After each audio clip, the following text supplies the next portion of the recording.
Keluaran 14 ayat 15 sampai dengan 31. Menyeberangi laut Teberau. Berfirmanlah Tuhan kepada Musa, "Mengapakah engkau berseru-seru demikian kepadaku? Katakanlah kepada orang Israel supaya mereka berangkat. Dan engkau angkatlah tongkatmu dan ulurkanlah tanganmu ke atas laut, dan belahlah airnya, sehingga orang Israel akan berjalan dari tengah-tengah laut di tempat kering. Tetapi sungguh aku akan mengeraskan hati orang Mesir sehingga mereka menyusul orang Israel. Dan terhadap Firaun dan seluruh pasukannya, keretanya dan orangnya yang berkuda, aku akan menyatakan kemuliaanku. Maka orang Mesir akan mengetahui bahwa akulah Tuhan apabila aku memperlihatkan kemuliaanku terhadap Firaun, keretanya, dan orangnya yang berkuda."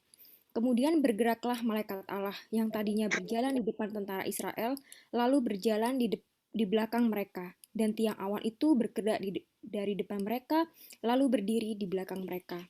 Demikianlah tiang itu berdiri di antara tentara orang Mesir dan tentara orang Israel. Dan oleh karena awan itu menimbulkan kegelapan, maka malam itu lewat, sehingga yang satu tidak dapat mendekati yang lain semalam-malaman itu. Lalu Musa mengulurkan tangannya ke atas laut, dan semalam-malaman itu Tuhan menguakkan air laut dengan perantaraan angin timur yang keras, membuat laut itu menjadi tanah kering. Maka terbelahlah air itu. Demikianlah orang Israel berjalan dari tengah-tengah laut di tempat kering, sedang di kiri dan kanan mereka air itu sebagai tembok bagi mereka. Orang-orang Mesir mengejar dan menyusul mereka, segala kuda Firaun, keretanya, dan orangnya yang berkuda, sampai ke tengah-tengah laut. Dan pada waktu jaga pagi, Tuhan yang di dalam tiang api dan awan itu memandang kepada tentara orang Mesir.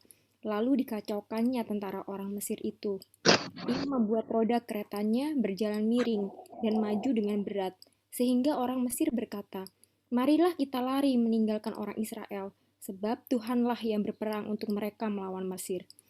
Berfirmanlah Tuhan kepada Musa, "Ulurkanlah tanganmu ke atas laut supaya air berbalik meliputi orang Mesir, meliputi kereta mereka dan orang mereka yang berkuda." Musa mengulurkan tangannya ke atas laut, maka menjelang pagi berbaliklah air laut ke tempatnya, sedang orang Mesir lari menuju air itu. Demikianlah Tuhan mencampakkan orang Mesir ke tengah-tengah laut. Berbaliklah segala air itu, lalu menutupi kereta dan orang berkuda dari seluruh pasukan Firaun yang telah menyusul orang Israel itu ke laut. Seorang pun tidak ada yang tinggal dari mereka. Tetapi orang Israel berjalan di tempat kering dari tengah-tengah laut, sedang di kiri dan di kanan mereka air itu sebagai tembok bagi mereka. Demikianlah pada hari itu Tuhan menyelamatkan orang Israel dari tangan orang Mesir, dan orang Israel melihat orang Mesir mati terhantar di pantai laut. Ketika dilihat oleh orang Israel betapa besarnya perbuatan yang dilakukan Tuhan terhadap orang Mesir, maka takutlah bangsa itu kepada Tuhan, dan mereka percaya kepada Tuhan dan kepada Musa, hambanya itu. Iya, makasih Niar. Sama-sama, Kak.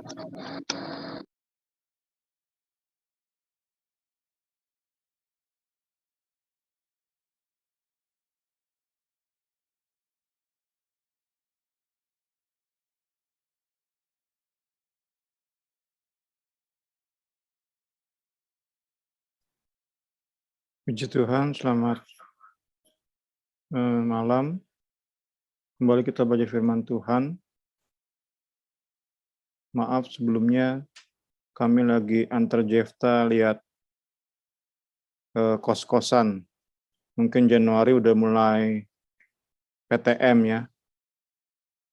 Jefta kan di Pajajaran, Bandung. Nah, kami lagi sekalian nganter cari kos-kosan. Ya, puji Tuhan, kita belajar firman Tuhan kembali, bersyukur kepada Tuhan. Seberapa kita yang ada, tetap Tuhan beri kerinduan untuk belajar. Tentu kita berdoa sama-sama dengan penuh kerendahan hati supaya kerinduan kita belajar juga terwujud dalam kerinduan kita menjalani apa yang kita pelajari, menerapkan, mengaplikasikan teori-teori kebenaran firman yang kita sudah pelajari, puji Tuhan, sehingga kerinduan kita lengkap ya, bukan hanya belajar, tapi juga mengaplikasikannya, puji Tuhan. Kita masuk ke sebuah peristiwa yang bisa dibilang paling terkenal ya, selain Natal tentunya. Peristiwa paling terkenal, semua orang tahu peristiwa ini, laut terbelah, semua orang tahu peristiwa ini. Dikatakan dalam buku ini, setiap cerita yang menarik, cerita yang bagus itu punya klimaks. Dalam film menjadi menarik karena ada klimaksnya. Buku Keluaran punya 3 klimaks. Pertama, di pasal 14, terbelahnya Laut Teberau atau Laut Merah. Kemudian di pasal 19 itu turunnya hukum Taurat di Gunung Sinai. Nanti terakhir klimaksnya di pasal 40 saat kemuliaan Allah memenuhi tabernakel atau kemah suci. Ya, sekali lagi ini peristiwa yang paling tenar dalam perjanjian lama. Kalau perjanjian baru ya Natal ya, semua orang tahu Natal itu.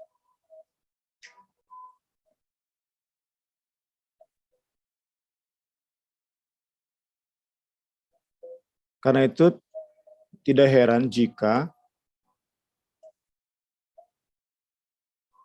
muncul berbagai informasi yang salah, penafsiran yang salah tentang peristiwa ini. Karena itu penulis buku mengajak kita untuk mendekati kitab ini, khususnya kisah di Exodus 14 ini, seperti layaknya seorang wartawan, jurnalis, dengan bertanya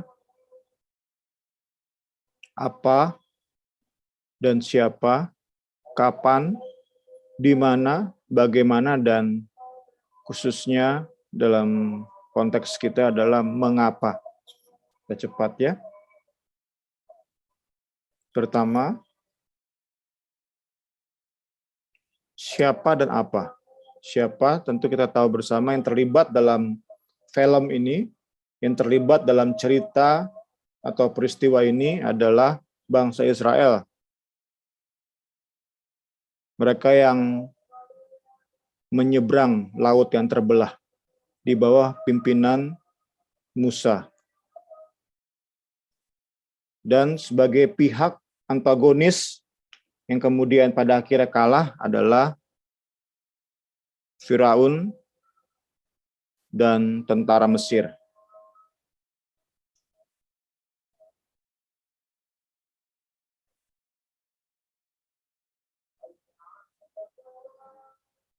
Terus kita sama-sama perlu ingat bahwa sehebat-hebatnya, setenarnya kisah ini, pusatnya bukan bangsa Israel, bukan pula pada Musa, tetapi tetap pada Allah Israel, Allah pencipta,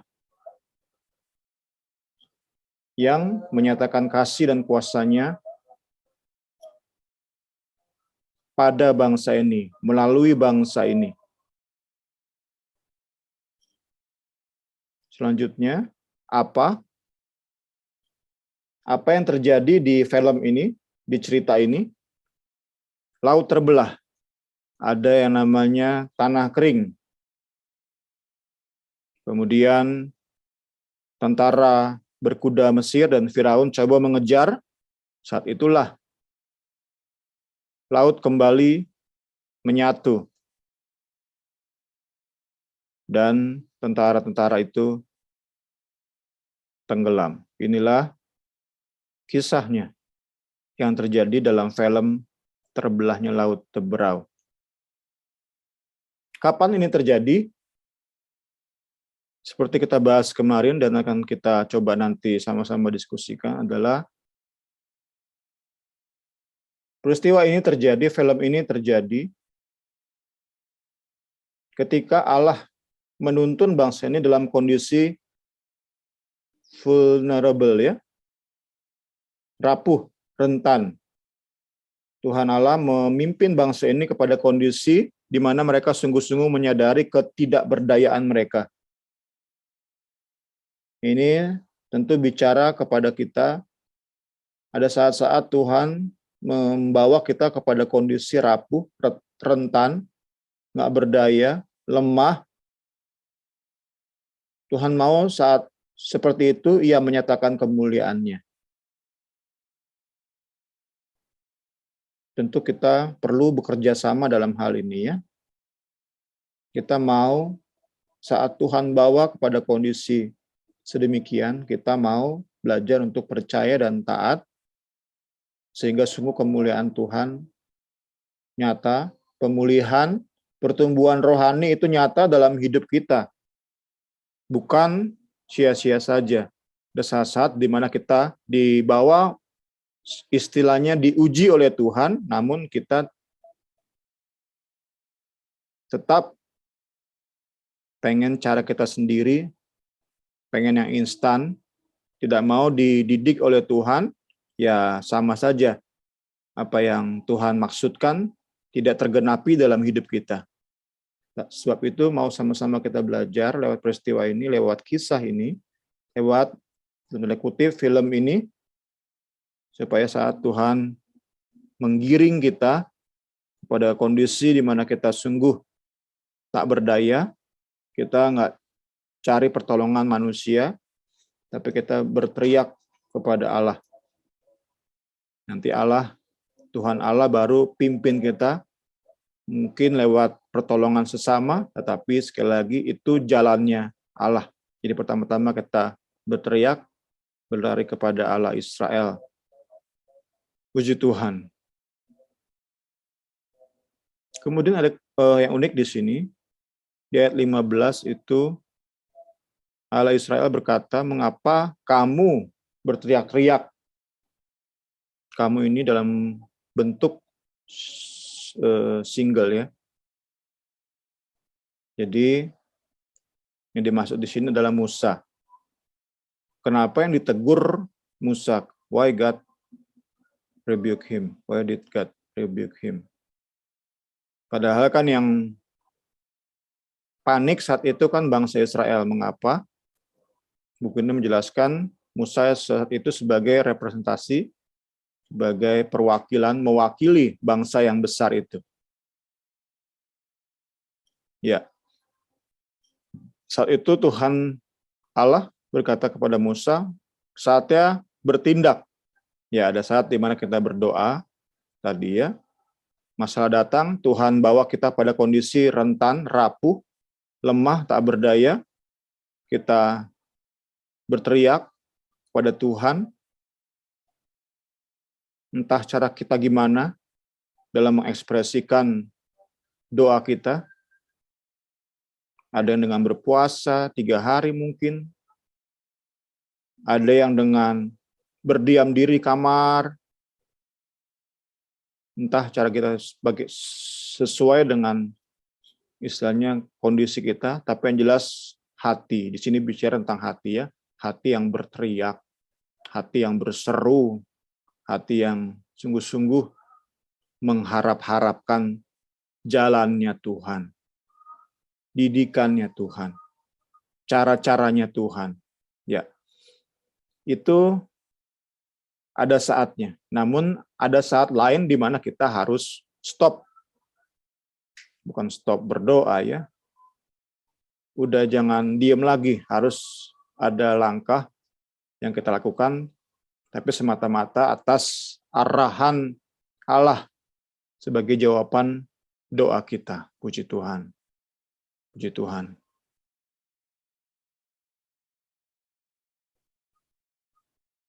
Ya, di sini ya, ada saat-saat di mana tugas kita jelas-jelas adalah melaksanakan apa yang Tuhan taruh di hati kita. langkah-langkah apa itu Tuhan taruh, kita laksanakan. Seperti Musa yang disuruh untuk mengangkat tongkatnya. Puji Tuhan. Ya, sekali lagi dalam segala hal, the constant message of the Bible adalah bahwa hanya Allah yang menyelamatkan. Bukan kita yang menyelamatkan diri kita sendiri. Itu message, pesan inti dari Bible kita ya, Alkitab kita, puji Tuhan. Ya, masuk ke poin di mana dua hal ini, yaitu di mana dan bagaimana, banyak kali diutik-utik oleh para teolog liberal ya.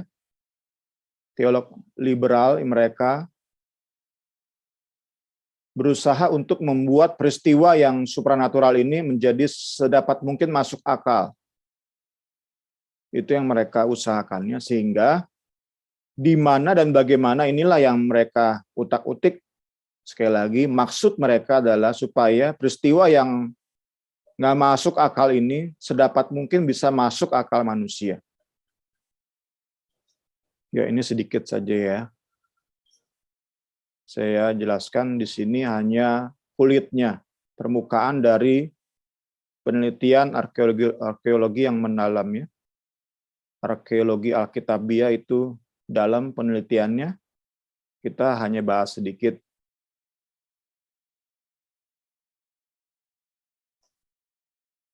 Ya, doa kita tentu ada nanti di masa depan generasi penerus kita ada para arkeolog yang membela Alkitab ya. Karena tadi ada para arkeolog yang berusaha untuk tadi ya mengubah-ubah utak-utik kisah-kisah mujizat di Alkitab untuk bisa dipahami oleh akal manusia yang serba terbatas ini. Ya, kita lihat dikit kisah ini tentang di mana dan bagaimana. Saya pakai ya ini ya. Ini bagus juga nih. Babel.ca. Ya. Ini dia coba mempertahankan apa yang Alkitab jelaskan. Karena ada beberapa tadi ya, beberapa orang ingin membuat di mana laut terbelah itu dengan hal-hal yang masuk akal. Contohnya ini ya. Ini dikatakan di sinilah nih. Ini ya, Bala, Timsah, Bitter Lakes. Ini danau ya. Ada yang menafsirkan di sinilah terjadinya laut terbelah. Itu pertama. Ini yang kedua. Di terusan Suez. Nah, menurut website ini, yang aman di sini. Straits of Tiran.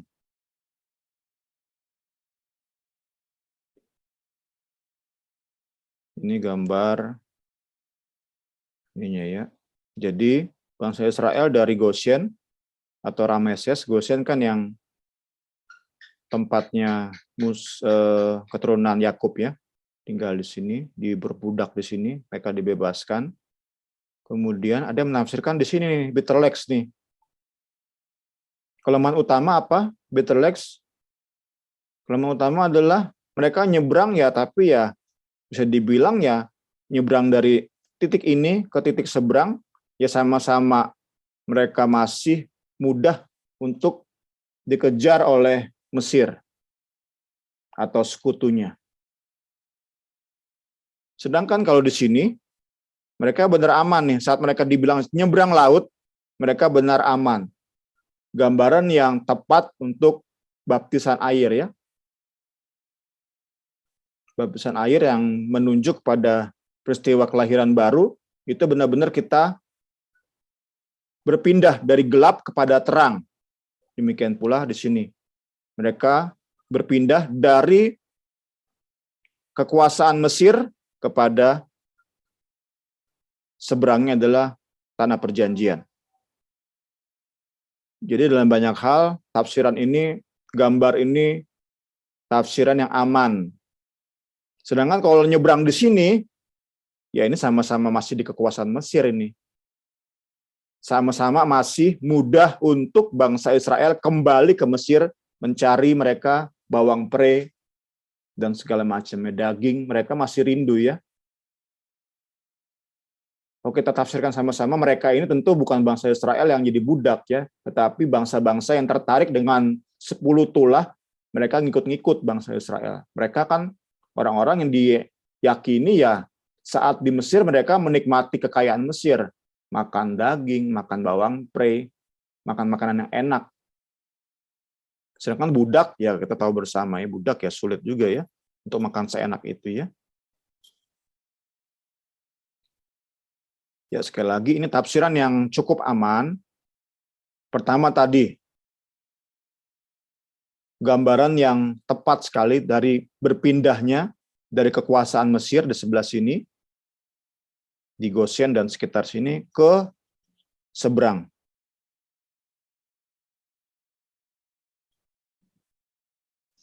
Kedua, kalau cuman di danau, maka Firaun dan tentaranya nggak mungkin tenggelam ya. Kalau cuma danau ya tenggelam nggak mungkin semua ya. Nggak mungkin terus semua mati ya kalau cuma danau seperti ini. Ya sekali lagi ini banyak versi ya. Tapi sedapat mungkin penemuan arkeolog yang setia pada Alkitab, mereka akan mempertahankan kisah yang dicatat oleh Keluaran ini. Nggak sembarangan menafsirkan di mana terjadinya dan bagaimana. Nanti kita sampai bagaimana ya. Ya, buku ini cukup menarik, website ini ya. Ada tambahan di sini. Jadi, pertama, laut yang terbelah itu nggak mungkin danau, karena gimana caranya tentara Mesir bisa tenggelam. Tapi di sisi lain, nggak mungkin juga itu merupakan laut yang terlalu dalam. Karena tafsiran di sini ini 1,8 meter dalamnya. Itu gimana caranya bangsa Israel menyeberang? Jika laut yang terbelah itu terlalu dalam, nggak mungkin. Nah, jadi dua hal ini bisa kita sama-sama seimbangkan. Pertama, nggak mungkin danau. Kedua, juga nggak mungkin laut yang terlalu dalam. Karena nggak mungkin dikatakan diyakini itu 1 juta orang, 1 million men, jadi laki-laki, perempuan, anak-anak, terus ada ternak. Nggak mungkin mereka terus turun ke dalam jurang yang 60 derajat, mereka turun banget ke dalam lautan, terus naik lagi ke sisi yang lain, lautan yang sama-sama dalam, itu juga nggak sesuai dengan apa yang Alkitab catat. Jadi, ya tadi diyakini posisi sini tadi ini nggak terlalu curam, cukup landai, bisa mereka menyeberang, dan satu hal lagi mereka benar-benar aman, mereka berpindah dari kekuasaan Mesir kepada daerah lain, daerah kekuasaan yang lain. Ya, itu tentang di mana. Sekali lagi, ini dipermainkannya, diotak-atik oleh para teolog liberal.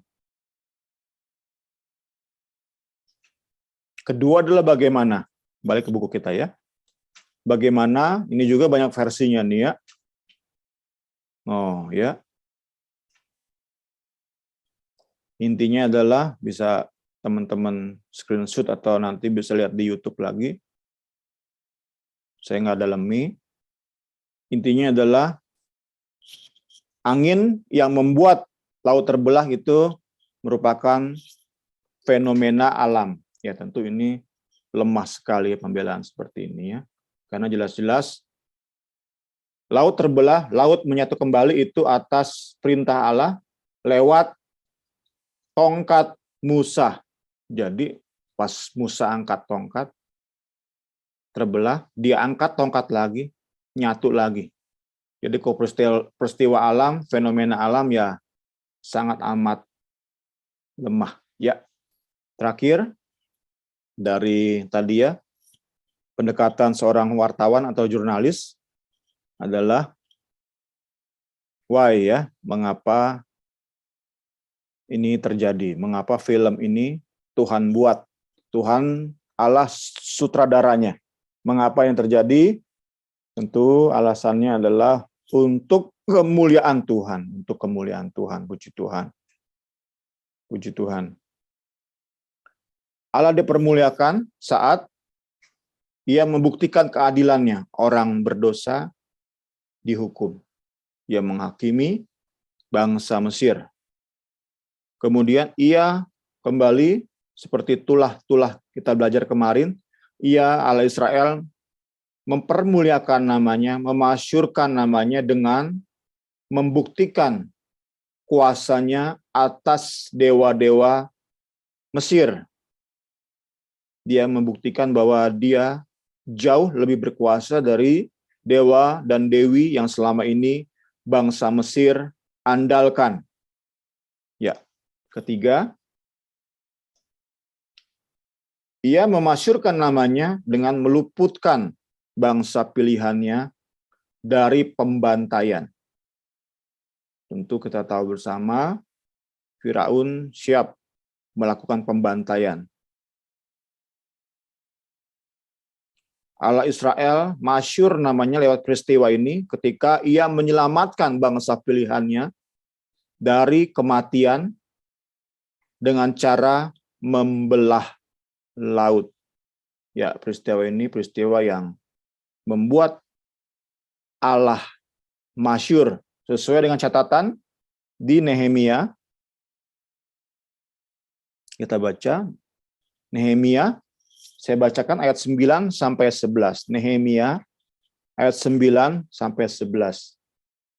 Engkau melihat sengsara nenek moyang kami di Mesir dan mendengar teriakan mereka di tepi laut Teberau.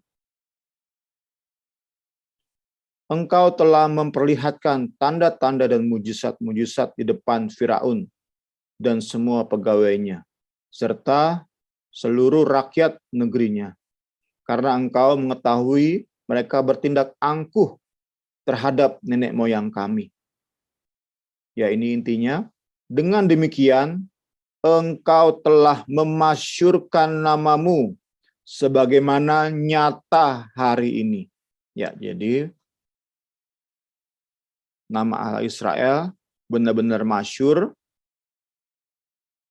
dikagumi oleh bangsa-bangsa lain, bukan hanya saat peristiwa ini terjadi, namun jauh sesudah itu. Bangsa-bangsa sekeliling Israel mengakui Allah Israel, Allah yang masyhur, Allah yang dahsyat, Allah yang mengasihi bangsa pilihannya, Allah yang tahu membela bangsa pilihannya. Ayat 11, di hadapan mereka engkau membelah laut sehingga mereka dapat menyeberang melalui tempat yang kering di tengah-tengah laut. Tetapi pengejar mereka telah kau campakkan ke dalam air yang dalam, ke air yang dalam seperti batu ke air yang dahsyat. Ya. Oke. Ini why ya, tadi why, mengapa? Ya, di subbab terakhir.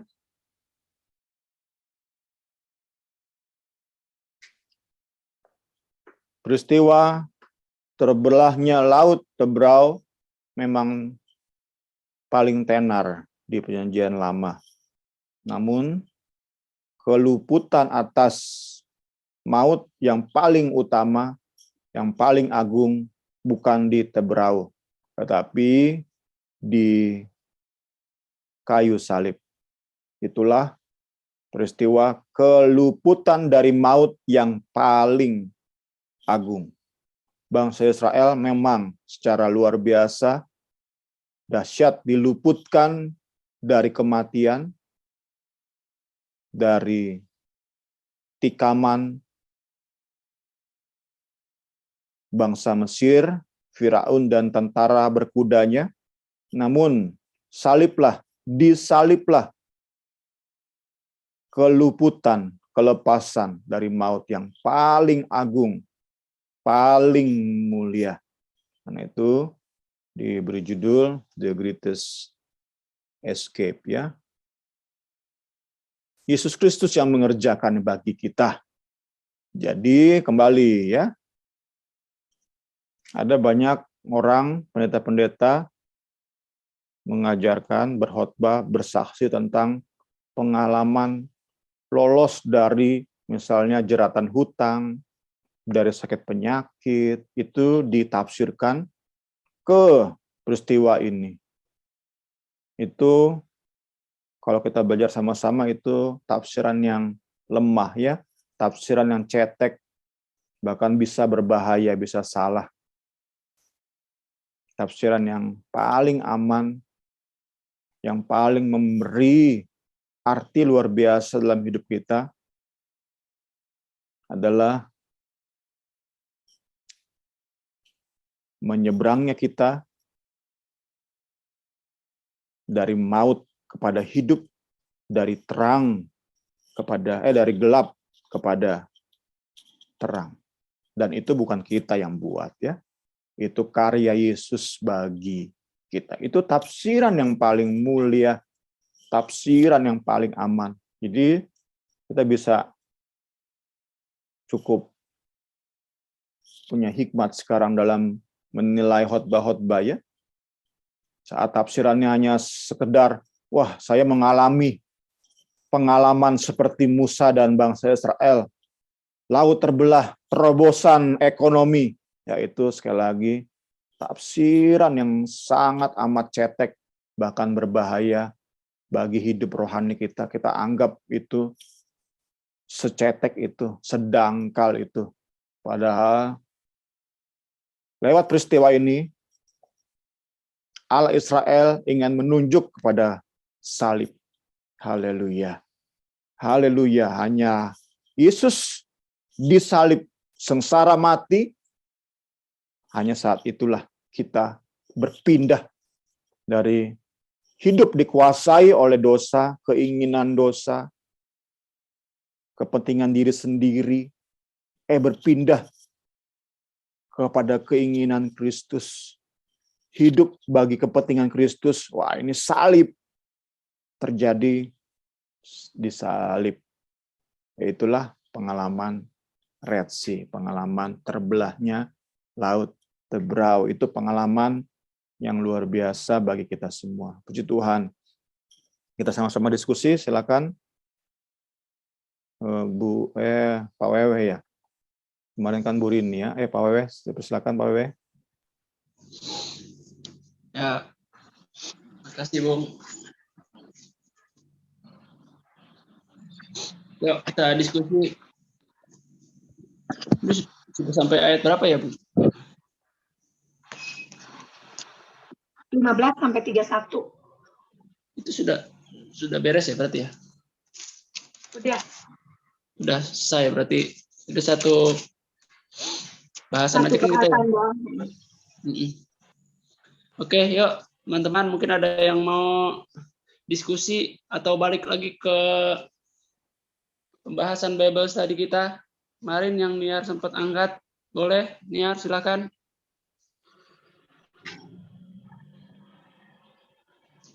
Mumpung waktu masih panjang.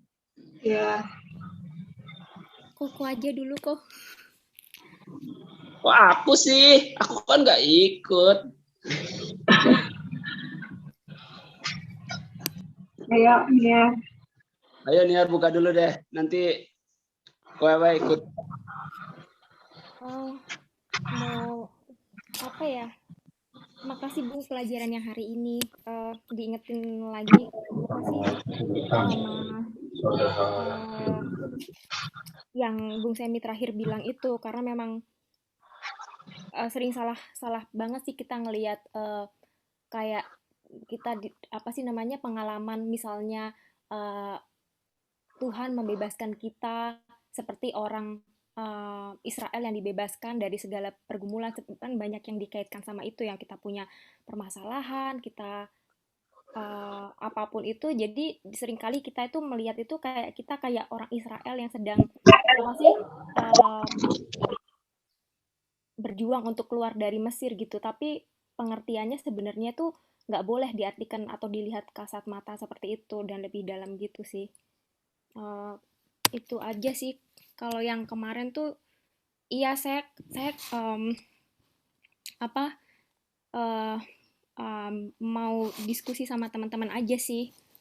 Kalau yang kemarin itu menurut apa ya, pandangan teman-teman, karena itu kan pengalaman saya, mungkin teman-teman ada yang eh, beda gitu mikirnya. Tapi saya percaya kayak yang saya baca-baca lagi tentang vulnerability itu, menjadi rentan di hadapan satu sama lain, itu tujuannya memang bukan kita seolah-olah mau mau sok-sok lemah atau mau berterus terang atau mau jujur, tapi semua itu solusinya itu adalah untuk redemptif gitu loh, untuk apa, semakin mengenal karya Yesus dalam diri kita, semakin kita dipulihkan melihat Tuhan Yesus bekerja dalam kelemahan diri kita melalui saling apa ya, berbagi kelemahan dengan satu yang lain gitu. Uh, enggak mungkin Bung Semi sih punya punya apa ya, kayak hmm, pemikiran atau pemasukan soal yang di Bible study kemarin itu.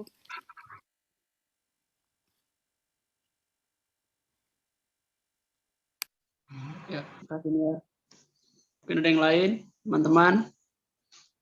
Dipersilahkan.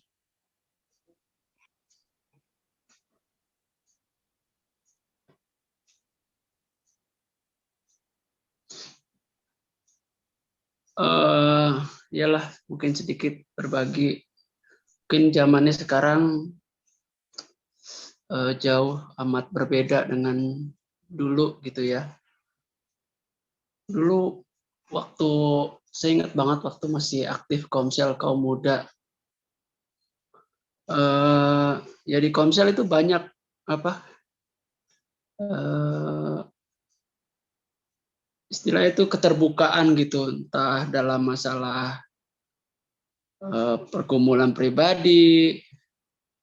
Kalau soal keberdosaan jarang banget gitu, jarang banget, karena ya, mungkin satu dua orang mungkin ada yang pernah gitu menanggapi atau apa ya, bisa jadi teman curhat gitu. Tapi kalau untuk di komunitas, sejauh saya jadi pemimpin Komsel waktu itu hampir nggak pernah gitu ya, nggak ada gitu yang mungkin menceritakan keberdosaannya atau latar belakangnya yang buruk atau apa gitu. Tapi sejauh saya pimpin Komsel itu belum pernah gitu ya. Tapi soal pergumulan, terus persoalan pribadi, nah itu memang banyak gitu. Jadi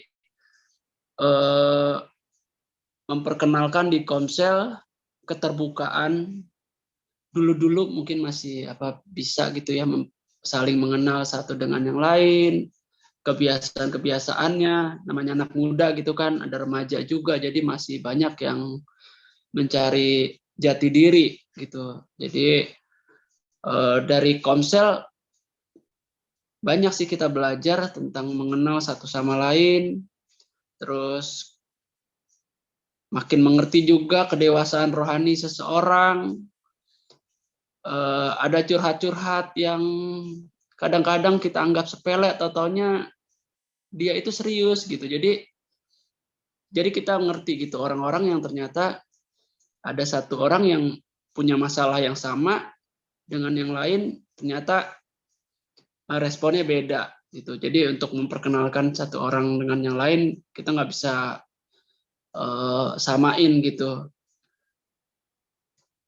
dengan kita mengenal satu sama lain sih, saya banyak itu belajar, jadi lebih menghargai gitu. Jadi seseorang yang punya sifat yang satu dengan yang lain lebih berhati-hati gitu intinya. Jadi ada orang yang bisa diajak bercanda, yang bercandanya berlebihan, ternyata ada juga yang enggak gitu. Jadi untuk memperdekatkan orang dengan Tuhan, ya memang penting banget kita mengenal satu sama lain gitu ya. Belajar sih, kita semua sama-sama belajar. Mungkin teman-teman juga ada, mungkin Agnes dulu juga pernah tuh, kita sama-sama di Komsel. Halo?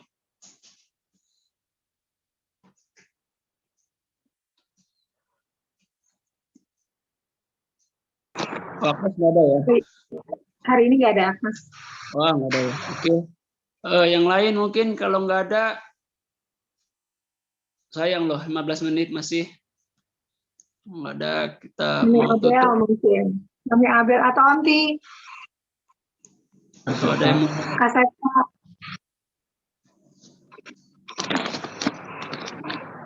Ini kita BS malam ini masih ada satu kali lagi kan ya, Bung ya? Iya, iya, Wek, Mas. Kamis depan masih ada satu lagi. Ayo, Mami Abel mau Ya, silakan. mengutarakan atau mau menambahkan? Nggak nambahin juga sih, cuman jadi inget aja waktu itu sih pernah dibahas juga sama Bung Sam. Jadi tuh tentang seseorang yang mungkin dosanya kita ketahuin gitu, terus gimana caranya kita bersikap sama dia gitu kan. Kalau kalau Elis sih nggak masalah ya jaga jarak atau istilahnya apapun itu. Yang penting sih Elis inget tuh kayak bilang ya kita sih benci aja sama dosanya gitu. Tapi kalau sama orangnya jangan. Tapi secara pribadi sih saya nggak bisa tuh, belum bisa kayak begitu ya. Jadi pasti kalau misalnya ada seseorang yang mungkin jadi ilfil aja gitu loh.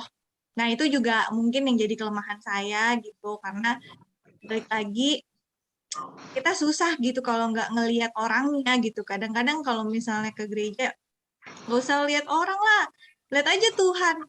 Ya gimana ya gitu, susah kalau saya pribadi, dan itu pergumulan saya yang sangat harus saya lawan juga, salib saya juga gitu. Jadi ya kayaknya harus belajar bisa lebih menerima mungkin gitu kan. Ya udah gitu, harus bisa apa sih melihat dari sudut pandang yang lain gitu. Tapi susah sih kalau misalnya kita tuh apa namanya, kita lihat dosanya aja gitu. Kita benci dosanya aja, orangnya tuh tetap kita kasihi gitulah. Ini kan gitu. Kalau buat saya sih ya susah kayak gitu. Pasti saya juga lebih ke ya udah kita berarti mungkin jaga ini dulu deh gitu, nggak deket-deket dulu deh gitu. Tapi bukan berarti langsung dikucilkan dan dijauhi kayak ih gitu ya kan. Secara penuh sadar juga saya juga kan manusia berdosa gitu kan.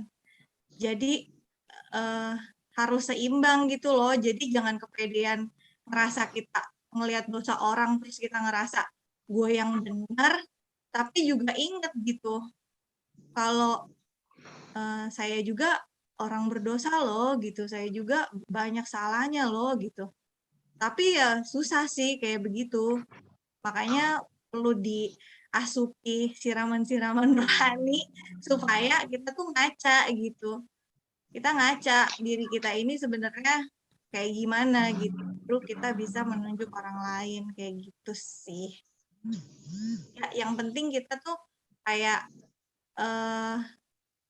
gimana sih, benar nggak terlalu yang kayak merasa paling hina gitu kan. Kan kita manusia yang berharga di mata Tuhan kan. Tapi kita juga jangan over pede gitu maksudnya. Jadi harus seimbang sih kalau menurut saya gitu. Tapi nggak tahu ya gimana tuh Bung. Oke. Dan yang Makasih. jadi tolok ukurnya ya balik lagi ke firman Tuhan sih maksudnya gitu. Jadi yang jadi kontrol di hidup kita ya firman Tuhan, Roh Kudus gitu. Jadi selalu mengingatkan kalau kita udah over pede, ingetin lu tuh jangan sombong gitu. Lu tuh jadi manusia jangan kepedean gitu. Lu tuh juga masih berdosa. Tapi kalau kita di titik-titik, gue kok kayaknya manusia paling hina nih. Gue nggak disukain banyak orang nih. Gue kayaknya nggak ada yang bener dari hidup gue gitu. Kan nggak gitu juga kan. Terus sampai jadi bikin kita tuh bener-bener nggak ada harganya. Sampai putus asa gitu kan. Kayaknya kalau ngomongin kayak gitu tuh apa sih ya jadi pengalaman pribadi dari kasus papa gitu ya maksudnya saya tuh ngerasa jangan sampai orang-orang tuh sampai punya sampai putus asa gitu ngerasa tuh kayaknya nggak ada jalan keluar atau kayaknya tuh gue udah nggak bisa berubah nih gini tuh dan sampai kayak gitu balik lagi ke firman kan Tuhan sanggup kan mengubahkan Tuhan sanggup menolong kita gitu tapi kalau kita udah di atas kita berasa hidup kita gimana ya juga jangan ngerasa oh ya berarti gue udah suci nih gitu gue berarti udah paling suci nih yang enggak gitu juga gitu itu sih. Ya, Ya, makasih Mami Abel. thank you, El. Ada lagi yang lain? Ayo, dibuka sesi curhat. Curhangat. Bung, saya mau nanya, Bung. Iya. Karena cuman berapa orang ya, mau sharing sih soal apa ya, kayak persekutuan, kayak vulnerability, mau apa ya, rentan di hadapan satu sama lain. Sebenarnya saya tuh punya keterbebanan yang besar untuk teman-teman sendiri di gereja Melati gitu, khususnya anak youth di Melati gitu, gitu Bung.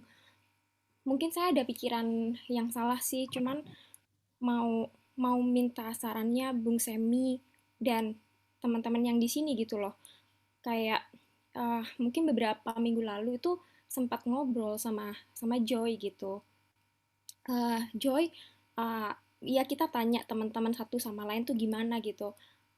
Yang Joy suka cerita sama saya kayak youth itu kering gitu loh. Maksudnya itu kita itu cuman semakin hari tuh apa ya, orang itu cuman pada ibadah gitu, disuruh ibadah tapi nggak nambah-nambah jumlahnya.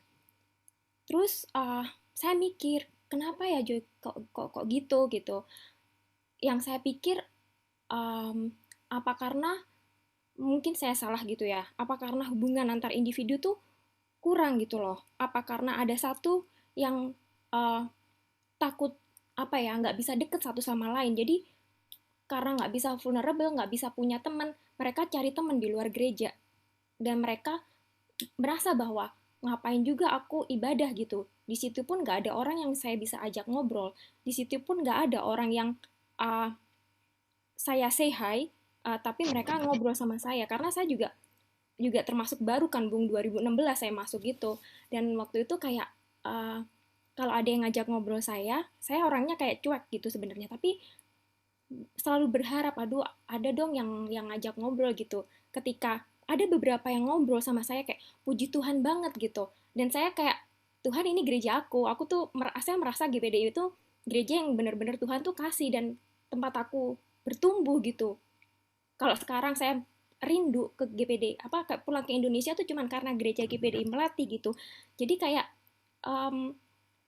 dan di situ pun saya tuh berdoa gitu, Tuhan aku mau punya teman gitu loh dari GPDI Melati, karena Bung Semi pun bilang harus punya kayak pernah kalau nggak salah di khotbah youth atau di komsel gitu loh, berdoa sama teman tentang Daud waktu itu khotbahnya, berdoa sama Tuhan kita punya teman yang sejati, dan saya tuh lihat gitu teman saya yang sejati tuh yang satu yang bisa saling berdoa. Di Melati siapa ya yang bisa saling ngingetin ngomong soal Tuhan tuh siapa? Ternyata Tuhan tuh jawab gitu loh. Saya dikasih 1 atau 2 orang itu nggak. Tapi yang lucu tuh kayak kita tuh deketnya tuh butuh waktu lama karena waktu itu sempat dia tarik ulur gitu. Kayak kadang-kadang itu nggak mau ngobrol atau menjauh. Terus lama-lama dia ngaku, kamu kenapa sih? Dia ngaku gini, dulu aku tuh nggak mau Niar deket sama kamu, ngobrol sama kamu. Terus aku tanya, kenapa gitu? Karena aku takut diomongin orang, kan kamu mau ke Australia. Karena aku takut diomongin orang, aku nanti ada butuhnya atau maunya berteman sama kamu. Dan itu bikin saya kaget gitu. Kok bisa ya? Mau berteman aja itu ada yang ngomongin. Siapa mau berteman dengan siapa itu mau apa sih namanya harus ada yang ngomongin gitu. Kayak nggak bebas gitu. Jadi saya pikir kayak kayak padahal kan sebagai saudara seiman, menurut saya tuh keluarga yang paling berharga. Apa sih keluarga dalam Tuhan yang paling berharga itu ya di gereja gitu. Apalagi keluarga saya tuh bukan keluarga Kristen ya. Kayak jadi aku melihat keluarga Melati itu kayak um, keluarga yang sangat-sangat dalam apa ya sifatnya memang rohani sejati gitu. Bahkan saya pikir sampai kekekalan gitu. Tapi kenapa untuk em, orang merasanya tuh sepertinya tuh kayak nggak ada yang sama perasaannya. Kayak saya tuh kadang-kadang kayak apa saya tuh lebay punya perasaan mengasihi yang dalam gitu. Ketika seseorang itu kayak kalau orang apa sih namanya kalau orang mengasihi biasanya mereka mau vulnerable, mau terbuka, mau rentan, mau ngobrol. Tapi banyak di kalangan misalnya saya lihat anak youth itu temennya itu mereka bersekutu tapi nggak bisa beneran untuk cerita, untuk berbagi dosa mereka, hati mereka, isi hati kayak sepertinya ada rasa takut dihakimi dan itu jadi doa saya dan saya cerita ini cuma sama Joy tapi mungkin karena kita lagi diskusi saat ini saya cuma pengen ngomong itu aja sih. Ya mungkin jadi doa aja sih kita sama-sama. Keterbebanan saya buat anak-anak youth di Melati itu seperti itu gitu dan saya pengen kita tuh semakin bertumbuh. Saya percaya kita tuh mengasihi satu sama lain gitu tapi memang mungkin ada hal-hal yang perlu kita berjuang sama-sama mungkin pikiran apa ya yang berbeda mungkin kalau dibandingin kayak gini misalnya kalau di sini kalau di Australia anak-anaknya sama perantauan sama student jadi gap-gap seperti perbedaan usia, perbedaan ekonomi itu bisa tertutup gitu loh. Tapi kalau di Indonesia mungkin masih ada kayak secara pendidikan, secara ekonomi, secara hobi beda itu masih jadi momok, masih sesuatu yang kelihatan sampai kebawa ke gereja dan apa ya, mungkin memang perlu tuntunan Tuhan terus, perlu kuasa Roh Kudus untuk bisa terus kita nggak mikirin diri sendiri tapi kita melupakan diri sendiri dan belajar mengasihi orang lain dan mengasihi Tuhan terutama dengan kasih Tuhan kita bisa terus mengasihi sesama itu sih. Oke, ya, thank you. Terima kasih. Itu semuanya ya menjadi pergumulan kita sama-sama. Yang saya rasakan juga memang seperti itu Niar. Jadi di gereja tuh saya tuh di Melati 2003, 2004 sama Niar. Jadi saya masuk ke sana pun so aktif gitu orangnya. Jadi nggak ada yang deketin, nggak ada yang apa. Itu zaman saya loh ya, zaman saya. Jadi zaman youth sekarang dengan zaman youth dulu gitu ya hampir 11-12 gitu sama. Jadi soal pendekatan memang menurut saya sih di gereja Melati itu sudah mengakar daging menurut saya sih. Jadi memang yang say hello-nya itu kurang banget, diakui banget kurang banget. Dulu sempat ada gitu. Ada orang-orang yang memang bisa gitu ya Niar punya sifat yang aware banget atau perhatian banget gitu sama orang. Saya itu lihat di dalam pribadi Om Hardi gitu ya. Dan ada juga di Tante Ningsih. Jadi mereka itu berdua menurut saya ini banget ya, maksudnya terhadap jemaat baru, terhadap siapapun gitu ya, mereka pendekatannya jauh-jauh amat di atas yang lain, yang sekarang gitu yang ada. Dan saya pun melihat juga ada di gembala gitu, di tante luar biasa lah untuk ke jemaatnya. Bahkan sampai ulang tahun jemaat pun dia hafal banget gitu ya.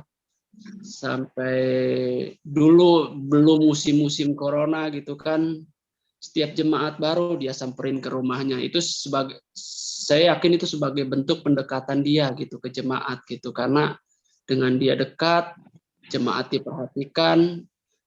Saya rasa jadi ada sisi emosional gitu ya, Niar ya, sisi emosional dari gembala terhadap jemaatnya.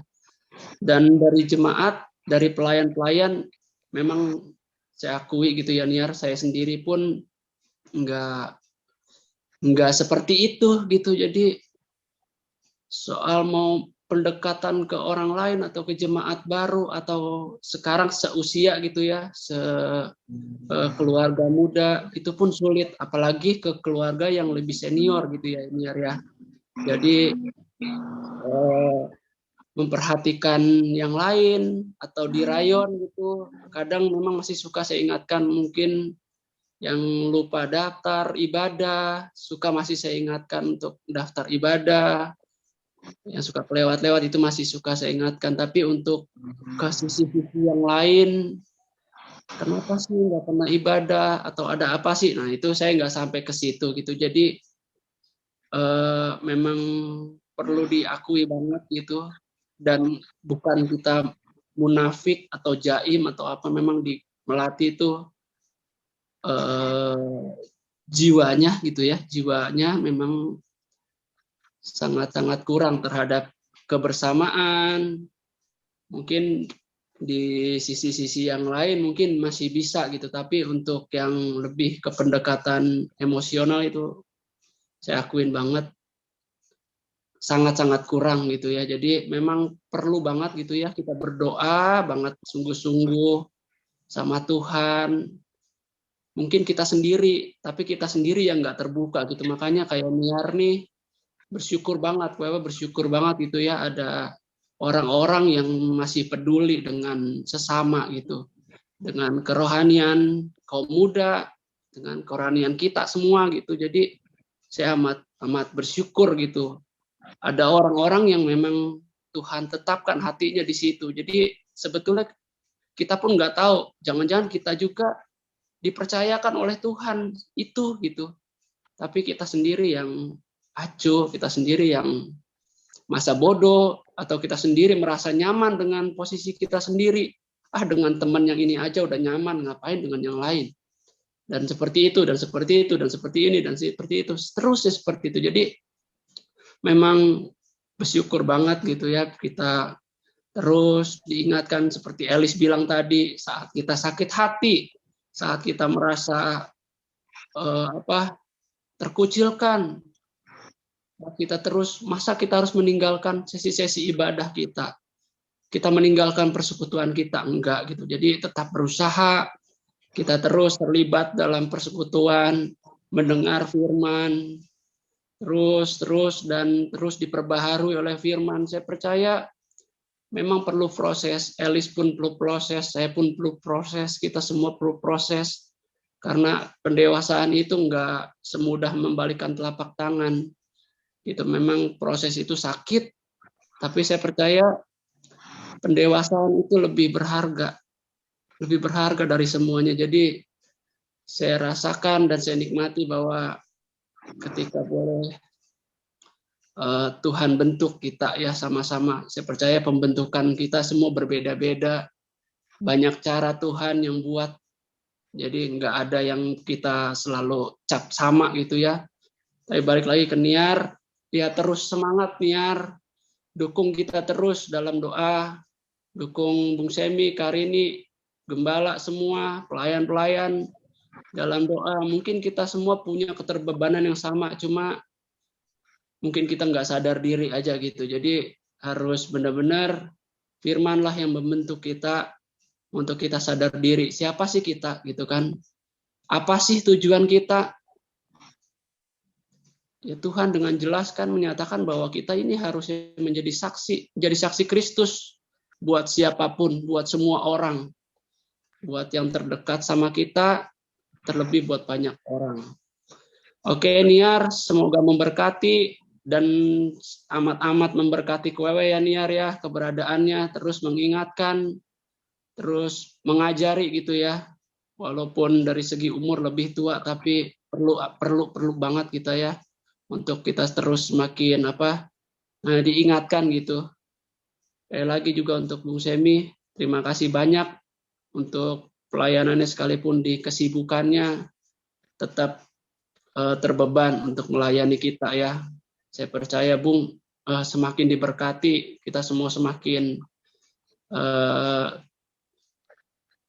ya intinya semakin diberkati lah di dalam pengenalan kita akan Tuhan. Ya silahkan hari ini Tuhan berkati ya. Ya, bentar ya. Saya mau ada tambahan. Ya, tadi yang Niar ada sampaikan tentu jadi beban kita sama-sama ya. Tidak mudah, sulit, tapi ya ini tentu penilaian orang berarti ya inilah kita gitu ya. Apalagi sudah beberapa orang yang nilai, ya inilah kita. Sama-sama kita mau berusaha ya membenahi diri. Ya tentu sesuai dengan kapasitas kita, sesuai dengan panggilan kita, sesuai dengan otoritas. Tentu kita masih ada di bawah otoritas gembala ya. Ya, jadi apa yang Tuhan percayakan, mari kita kerjakan yang terbaik, ya itu aja ya. Tentu dengan tadi ya, apa yang Tuhan bebankan, nah itu dia fokus di situ ya. Apa yang Tuhan taruh beban di hati, seperti renungan yang saya susun juga kemarin ya, renungan terakhir, kita punya panggilan beda-beda, kita tanggung jawabkan di hadapan Tuhan, nggak perlu kita banding-bandingkan dengan beban pelayanan, tanggung jawab pelayanan, fungsi dalam tubuh Kristus dari orang lain. Yang penting Tuhan taruh beban di kita apa ini, tadi ya, sekali lagi sesuai dengan panggilan kita, jenis pelayanan kita, kapasitas kita. Itu perlu saya sadari nih. Karena kita mulai coba lebay dari kapasitas kita, mungkin dalam waktu tertentu itu kelihatan baik kali. Oh, ada masalah selesai, ada solusi. Tapi kemudian hari kita nggak tahu gitu kan, saat kita lebay melampaui kapasitas kita atau lebay melampaui otoritas kita, di mana, sebatas apa otoritas kita. Ini semua kita harus sama-sama maknai dalam perenungan kita, dalam doa-doa kita, dalam pembelajaran kita firman. Benar-benar kita maknai dalam-dalamnya. Sehingga tadi ya, apa yang Tuhan taruh itu yang kita gila-gilaan bisa dibilang. Tapi jangan lupa kapasitas kita, otoritas kita. Saat kita udah mulai berani melampaui otoritas, ya sekali lagi, secara instan mungkin dalam waktu dekat sepertinya ada solusi. Tapi percaya deh, apa yang di luar dari pengaturan Tuhan tuh enggak, ini udah pengalaman berabad-abad ya dari perjanjian lama ya. Saat Harun, Maryam merasa diri bisa melampaui Musa, ya habis. Walaupun nggak mati, tapi ya ada konsekuensi-konsekuensi yang sifatnya itu seumur hidup. Nah, ya sama-sama kita belajar sampai ke tahap itu ya. Sehingga tadi beban niar itu membangkitkan keterbukaan. Nah, itu tadi kemarinnya dalam WA-nya kan itu nggak bisa dipisahkan dari rasa percaya. Nah, ini kita perlu bangun rasa percaya. Saat orang curhat kita nggak cerita orang lain. Itu kan udah hal yang bisa kita mulai dari sekarang, sederhana, tapi itu dampaknya jangka panjang loh. Saat kita bisa terus jaga itu, orang bisa banyak cerita ke kita. Itu kan hal-hal yang Tuhan taruh, kita kerjakan dengan habis-habisan, kecil, tapi itu kapasitas dan otoritas nggak dilampaui. Wah, itu seumur hidup kita nikmati itu hasilnya tuh. Nah, ya kita yang ada 7 orang ini sama-sama kita minta hikmat Tuhan, menyadari kapasitas kita, menyadari otoritas kita, dan apa yang Tuhan beri, kita gila-gilaan. Terus terang ya, kalau saya pribadi ya, tentang pembelajaran ini, semacam ini, dan itu ya, keluarga-keluarga mendidik anak-anak dalam Tuhan. Makanya saya incernya selalu tuh, papa mama, itu selalu saya incer. Itu beban habis-habisan saya. Terus terang kalau ke youth, ke teens, ya saya incernya orang tuanya. Gitu. Kalau dalam khotbah saya selalu seperti itu. Itu yang Tuhan taruh di saya. Sebab itu saya gila-gilaan di situ. Dan saya rindu ya tetap di bawah otoritas sesuai kapasitas. 2 ini terus ya saya pribadi terus berjuang jaga sambil gila-gilaan sesuai dengan beban yang Tuhan. Sekali lagi kita beda-beda bebannya, beda-beda banget, variatif banget beban yang Tuhan taruh di hidup kita. Tapi saya percaya kita bisa sadari itu, dan itu kita saat sudah tahu kita gila-gilaan dalam hal itu, pasti sedikit banyak, tapi pasti jangkauannya itu seumur hidup, dan ya sedikit banyak orang pasti akan diubahkan lewat hidup kita ya. Terima kasih banyak Niar, Tuhan Yesus berkati luar biasa Niar. Terus doakan kami, terus dengan orang-orang yang bisa share, kasih pandangan-pandangan Niar. Kasih pandangan-pandangan. Tadi intinya kan, vulnerability itu, keterbukaan, itu nggak lepas dari rasa percaya itu. Itu yang Niar bisa terus share.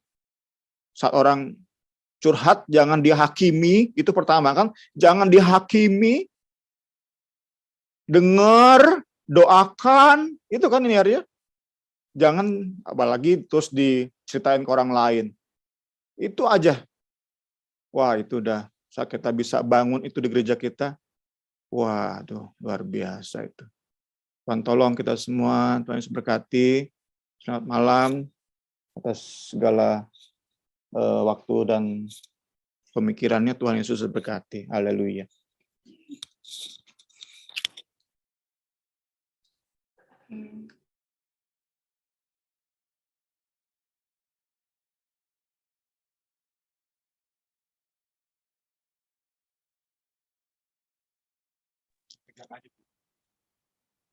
Selamat malam semuanya. Kita bisa belajar itu sudah dijabarkan tadi. Nanti saya minta Onti yang tutup dari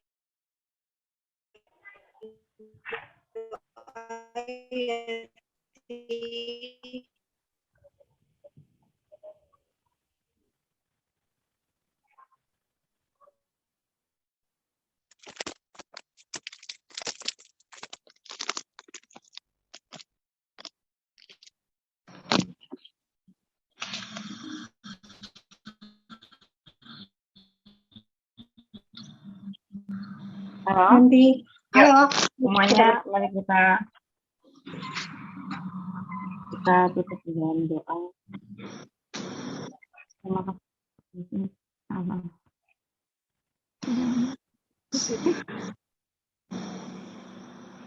Allah yang mengerti akan setiap hati kami. Allah yang mengasihi kami melebihi diri kami sendiri ya Tuhan. Terima kasih untuk perenungan malam hari ini. Terima kasih untuk sharing semua teman-teman kami malam hari ini. Kami mohon kiranya Tuhan terus mampukan kami untuk kami tetap kuat di dalam Tuhan tanpa kami memandang manusia. Tapi biarlah kami hanya memandang kepada Tuhan, sumber keselamatan yang membawa kami hidup di jalan kebenaran. Terima kasih Tuhan. Terus beri kerinduan bagi kami untuk selalu memperdalam, untuk lebih mengerti maksud dan rencana-Mu, untuk lebih mengerti firman-Mu, untuk kami terapkan di dalam kehidupan kami hingga hidup kami dimanapun kami berada boleh menyenangkan hati Tuhan, menjadi berkat bagi banyak orang. Terima kasih Bapak. Kami bersyukur untuk Bung Femi, untuk teman-teman kami semua pada saat malam ini. Terus ikat kami dengan kasih Kristus, untuk kami boleh saling mengingatkan, saling menasihati satu sama lain di dalam kasih Kristus. Terima kasih Tuhan. Ampuni kami apabila kami seringkali lemah, seringkali kami tidak melakukan firman. Ampuni kami dan terus ajarkan kami untuk lebih mengerti lagi kebenaran firman. Terima kasih ya Tuhan, di dalam nama Yesus kami berdoa mengucap syukur. Amin. Terima kasih Om Semi.